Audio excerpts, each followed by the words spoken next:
జై భీమ్. నేను బెర్ర ఆనంద్ కుమార్, స్వతంత్ర జనతా పార్టీ రిపబ్లిక్ ఆంధ్రప్రదేశ్ రాష్ట్ర అధ్యక్షుని.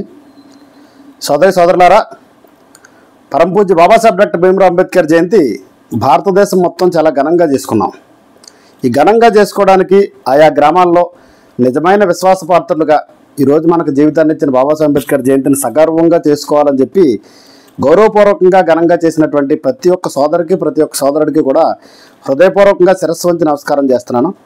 అదే సందర్భంలో రెండో రకం బ్యాచ్ వీళ్ళు ఏం చేస్తున్నారంటే, వెనకాల బాబాసాహెబ్ అంబేద్కర్ ఫోటో పెద్దది పెట్టి స్టేజ్ మీద హిజ్రాల్ని, ఆడవాళ్ళ లేడీస్ని అర్ధనగ్నంగా చూపిస్తా రికార్డింగ్ డ్యాన్స్లో డబల్ మీనింగ్ బూత్ పాటలతో ఉన్నటువంటి పాటలను పెట్టుకుంటా రికార్డింగ్ డ్యాన్సులు చేసుకుంటా ఇష్టానుసారంగా అసభ్యకరమైన రీతిలో వెనకాల బాబాసాహెబ్ అంబేద్కర్ ఫోటోలు పెట్టుకొని చేస్తున్నారు. అది జయంతి వాళ్ళ దృష్టిలో. ఇప్పుడు నీ కూతురునో, నీ పెళ్ళం ఫోటోనో, నీ కూతురు ఫోటోనో, నీ అమ్మ ఫోటోనో, మీ నాన్న ఫోటోనో, లేకపోతే మీ ఆవిడ ఫోటోనో వెనకాల పెద్దదెట్టి ఎదురుగుంటా సగం సగం కొట్లిప్పేసిన డ్యాన్సులతో నువ్వు డ్యాన్సులు చేయించరు కదా. అంటే మీ అమ్మ నాన్నలో, మీ భార్య, మీ పిల్లలు, మీ ఫ్యామిలీ మెంబర్స్ అందరూనేమో చాలా గౌరవపూర్వకంగా బతకాలి. ఈ దేశానికి దశ చూపించడమే కాదు, నువ్వు ఈ రోజు ఒంటి నిండా బట్టలు కట్టుకొని ఎవరి దగ్గర ఏం తగ్గు కాకుండా గౌరవంగా బతుకుతున్నావు ఉంటే నీకు ఆ గౌరవాన్ని ఇచ్చిన బాబాసాహెబ్ అంబేద్కర్ మాత్రం నడి రోడ్డు మీద నెట్ట నేను అలా దిగజారు చెత్తనా కొడకల్లారా. మీకు లాంటి వాళ్ళని బాబాసాహెబ్ అంబేద్కర్ జయంతి చేయమని ఎవరో చెప్పలేదు. మీరు ఎందులో పుల్లు తాగేసి నిలబడలేరు, అంతలా తాగేస్తున్నారు. తాగేసి కొట్లిప్పి డ్యాన్సులు చేస్తుంటే అది బాబాసాహెబ్ అంబేద్కర్ జయంతి. మీకు ఎవరు చెప్పాడు మీకు జయంతులు చేయమని? ఎవరు చెప్పాడు? జయంతి చేయడం అంటే ఎలాగా? బాబాసాహెబ్ అంబేద్కర్ ఎలా బతికాడు, ఆయన ఎలా జీవించమని మనకు చెప్పాడు. అది చేసి ఆయన గౌరవాన్ని నిలబెట్టే విధంగా చేయండి. మీరు ఊరే రికార్డింగ్ డ్యాన్సులు పెట్టుకుంటాం, గొడ్లిప్పేసి తిరుగుతూ ఉంటాం. అది జయంతి రోజున పెట్టుకోకుండా నీ పుట్టినరోజు నాడు చేసుకో. నువ్వు చాలా ఘనంగా ఇలాంటివన్నీ నీ పుట్టినరోజు నాడు నువ్వు ఎంత పెద్ద ఎదవో చూపించుకోవడానికి చేసుకో ఇలాంటివన్నీ. బాబాసాహెబ్ జయంతి నాడు అలా చేయమని ఎవరు చెప్పాడు? చెత్తనా కొడక నీకు. ఇంకొకటి, ఎవడెవరి దగ్గరికి వెళ్ళి డబ్బులు తట్టుకొని తెచ్చుకున్నారు. ఆడేం చేస్తాడు? మీరు పుల్లు తాగేసి తిరగంటారు అని చెప్పి డబ్బులు ఫుల్గా ఎత్తున్నాడు. ఇలా పుల్లు తాగేసి జయంతిని ఎంత చండాలం చేయాలో చేసి పడుతున్నారు. ఇంత దిగడదత్తాలా బతుకుతున్నారా? కూలి పనికి పోతే 1000 రూపాయలు వస్తున్నారు రోజుకి. కూలి పనికి పోతున్నారు కదా, పోయిన తాగుతున్నారు కదా, పుల్లుగా తింటున్నారు కదా. ఒకరోజు 100-200 రూపాయలు సంవత్సరం మొత్తానికి కలిపోసారి వేసుకోవడానికి జబ్బే ఉంది మీకు. ఆడిని అడుక్కోవాల్సిన పని ఉంది. రేపు ఆడేమంటాడో మేము డబ్బులు ఇస్తే తప్ప మీకు గతి లేదు అంబేద్కర్ జయంతి చేసుకోవడానికి మిమ్మల్ని ఎవడ అనరా? బాబాసాహెబ్ అంబేద్కర్ని అంటారు. ఎలా బతికాడు ఆయన? ఎలా బతకమని చెప్పాడు మనల్ని? ఆయన ఇంట్లో పిల్లలు 5 పిల్లలు 4 పిల్లలు ప్రాణాలు కోల్పోయినా కూడా ఎక్కడ ఆత్మగౌరవాన్ని చంపుకోకుండా బతికాడు ఆయన.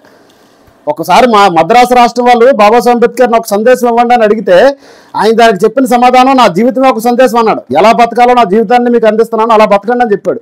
అలా బతకండి అని చెప్పిన మహనీయుడి ఫోటోని వెనకాల పెద్ద ఫ్లెక్స్లో పెట్టి స్టేజ్ మీద మీరు సగం గొడ్లిప్పేసి డ్యాన్సులు చేస్తా, బూత్ పాటలు రికార్డింగ్ డ్యాన్సులు చేస్తా ఇది అంబేద్కర్ జయంతి అని చెప్తున్నారంటే మీలాంటి నా కొడుకులను ఏం చేయాలి అసలు? ఇలాంటి వాళ్ళ కోసం ఆయన ప్రాణాలను త్యాగం చేసింది. దయచేసి ఇది ఎవరన్నా వ్యక్తిగతంగా అంటున్నానని గట్ట కాదు, కానీ మీరు ఫుల్లు తాగేసి బాబాసాహెబ్ అంబేద్కర్ జయంతి చేయాల్సిన అవసరం లేదండి. మీరు జయంతి చేయకపోతే బాబాసాహెబ్ అంబేద్కర్ ఉన్న గౌరవం తగ్గిపోయేది ఏమీ లేదు. ప్రపంచ దేశాలన్నీ చేస్తున్నాయి. ఆయన పుట్టినరోజు నాడు ప్రపంచ జ్ఞాన దినోత్సవం కింద ఐక్యరాజ్య సమితి ప్రకటించింది. నువ్వు చేస్తే అంత చేయకపోతే అంత గాడిదగుడ్డు. అలాంటి మహనీయుడు పుట్టినరోజుని మీకు ఇలాంటి పనికి మన సన్నాసులు అందరూ చేసి పుల్లు తాగేస్తారు, రోడ్ల మీద పడిపోతారు, అన్నింటి అనుకుంటారు, డ్రైనేజీలో పడిపోతారు, ఇది జయంతి అని చెప్పుకుంటే విధంగా దయచేసి చేయకండి. మీరు చేయగలిగేలా ఉంటే మీ జోబులోంచి రూపాయి అయితే రూపాయి, 100 రూపాయలు అయితే 100, 1000 రూపాయలు అయితే 1000 రూపాయలు ఎవరైతే ఏ పేటలో అయితే విగ్రహం పెట్టుకున్నారో వాళ్ళు చేయండి. అది కాపులా, కమ్మోలా, రెడ్లా, మాలోలా, మాదిగోలా అన్నదంతా సంబంధం లేదు. ఎవరైతే బాబాసాహెబ్ అంబేద్కర్ని సగౌరవంగా మా ఇళ్ల మధ్యలో నిలుపుకుంటాం, మా ఆత్మగౌరవాన్ని చిహ్నంగా అది పెట్టుకుంటాం అనుకున్న వాళ్ళు అందరూ కూడా వాళ్ళు సగౌరవంగా బాబాసాహెబ్ అంబేద్కర్ జయంతి చేయండి. అంతే తప్ప ఆయన్ని దిగజార్చే విధంగా, ఆయన అవమానితపరిచే విధంగా ఎవడో పనికిమాలలో ఒక నాయకుడు వస్తాడంట, ఆడెప్పుడు ఆడి పేటలో విగ్రహం పెట్టుకోడు.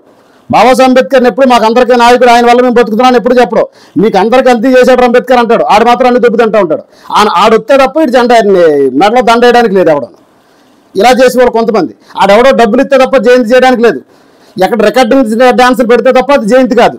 ఇలాంటి పనికిమాలిన పోరంబోకు పనులన్నీ చేస్తా ఇది బాబాసాహెబ్ అంబేద్కర్ జయంతి అని మీరు ఘనంగా చెప్పుకుంటే పనికిమాలిన సన్నాసులు అందరికీ చెప్పేది ఏంటంటే మీ పుట్టినరోజుల రోజున ఇలా ఘనంగా చేసుకోండి. మీరు రికార్డింగ్ డ్యాన్సులతోని, బూత్ పాటలతో ఇవన్నీ చేసుకోండి. దాంట్లో మీ అమ్మాయి ఫోటోని, మీ ఆవిడ గారి ఫోటోని, మీ అమ్మగారి ఫోటోని, మీ నాన్నగారి ఫోటోని, మీ పెన్నమ్మ గారి ఫోటోని, మీ చిన్నాన్నగారి ఫోటో, మీ కుటుంబ సభ్యుల ఫోటోలు అన్నీ పెట్టి అప్పుడు గొడ్లిప్పి డ్యాన్స్ చేసుకోండి. చాలా సగౌరవంగా ఉంటుంది. వీడియోలు కూడా తీసుకొని చుట్టాలకు అందరికీ పంపించుకోండి. మీరు అంతే తప్ప బాబాసాహెబ్ అంబేద్కర్ జయంతిని అలాగా ఆ విధంగా కనుక చేసినట్లయితే పోలీస్ స్టేషన్లో కేసులు పెట్టమని మేమే చెప్తాం. ఇలాంటి పనికిమాలిన సన్నాసి పనులు ఎవరో చేయొద్దని చెప్పి ఈ సందర్భంగా వీళ్ళందరూ అంబేద్కర్ వాదులని మీరు చెప్పుకుంటారు, జై భీమ్ జై భీమ్ అని తిరుగుతారు చూసారా. ఇది కాదు జై భీమ్ అంటే. జై భీమ్ అంటే జ్ఞానంతో వర్ధిల్లాలి మనం అందరం, ఇలాంటి అజ్ఞానులుగా జీవించడం కాదు. దయచేసి ఈ విషయాలన్నింటినీ కూడా పరిగణలోకి తీసుకొని సోదరులందరికీ కూడా తెలియజెప్పేది ఏంటంటే, ఒకానొక టైంలో మనం ఎలా ఉండేవాళ్ళమి అన్నది మన పూర్వీకులను ఒకసారి అడిగి చూడండి. ఆ రోజు వాళ్ళు ఎవరికి చదువు లేకపోయినా జ్ఞానం లేకపోయినా గౌరవంగా బతికేవారు. ఈరోజు కొంత చదువుతున్న ప్రతి ఒక్కరు 10వ తరగతి దాకానే చదువుతున్నాడు.